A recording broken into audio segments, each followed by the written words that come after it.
Welcome to Star 9 news. Kavali పట్టణం 22వ వార్డులో కావలి టీడీపీ జనసేన బీజేపీ ఉమ్మడి అసెంబ్లీ అభ్యర్థి కావ్య కృష్ణారెడ్డి 22వ వార్డు ప్రజలు ఘన స్వాగతం పలికారు. 22వ వార్డు టీడీపీ ఇన్ఛార్జ్ మాజీ కౌన్సిలర్ కందుర్తి కిరణ్ ఆధ్వర్యంలో భారీగా పార్టీ శ్రేణులు పాల్గొని బాణసంచా పేలుస్తూ పూల వర్షం కురిపిస్తూ కృష్ణారెడ్డికి స్వాగతం పలికారు. ప్రచారంలో పాల్గొన్న సందర్భంగా కావ్య మాట్లాడుతూ పేదవాళ్లకు న్యాయం జరిగిందంటే అది కేవలం తెలుగుదేశం పార్టీలో మాత్రమే అన్నారు. కావలిలో గత 2 సార్లుగా ప్రతాప్ రెడ్డిని గెలిపించారు. ఏమన్నా అభివృద్ధి ఉందా అని ప్రశ్నించారు.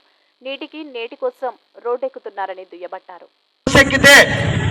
ఆర్టీసీ బస్సు ఎక్కి తిరుపతికి కానీ విజయవాడకి కానీ విశాఖపట్నం కానీ ఎక్కడికైనా గుడికి కావచ్చు, లేదంటే బంధువులు ఇళ్ళకి కావచ్చు, లేదా శుభకార్యాలకు కావచ్చు, అశుభకార్యాలకి వెళుతుంటే ఎప్పుడు బస్సు ఎక్కినా కూడా ఆ బస్సులో టికెట్ తీసుకోకుండా మీరు ఏ ఊరికి పోతున్నారో ఆ ఊరికి వరకు చేర్చేందుకు తీసుకునే పథకానికి బాబు గారు తీసుకున్నారు.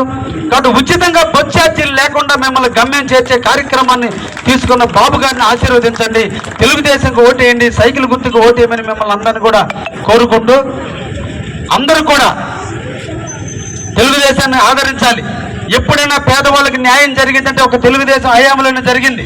ఇది ధనవంతుల పార్టీ, వాళ్ళు సంపాదించుకుంటున్నారు. మీరు అందరూ కూడా ఆలోచించండి. 2 సార్లు ప్రతాప్ కుమార్ రెడ్డికి ఓటేశారు. ఎక్కడైనా ఏ ప్రాంతంలో ఇప్పటికి కూడా వెంగళరావు నగర్లో నీళ్లు లేక ప్రజలు ఇబ్బందులు పడుతున్నటువంటి చూస్తున్నాం. బిందెలతో నీళ్లు తెచ్చుకుంటున్నారు, ఇంటి ముందు డమ్ములు పెట్టి నీళ్లు తెచ్చుకుంటున్నారు.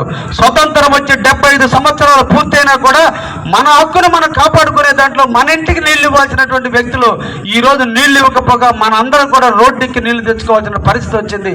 అందుకు తెలుగుదేశంకి ఓటేయండి మిమ్మల్ని అందరినీ కూడా పేరు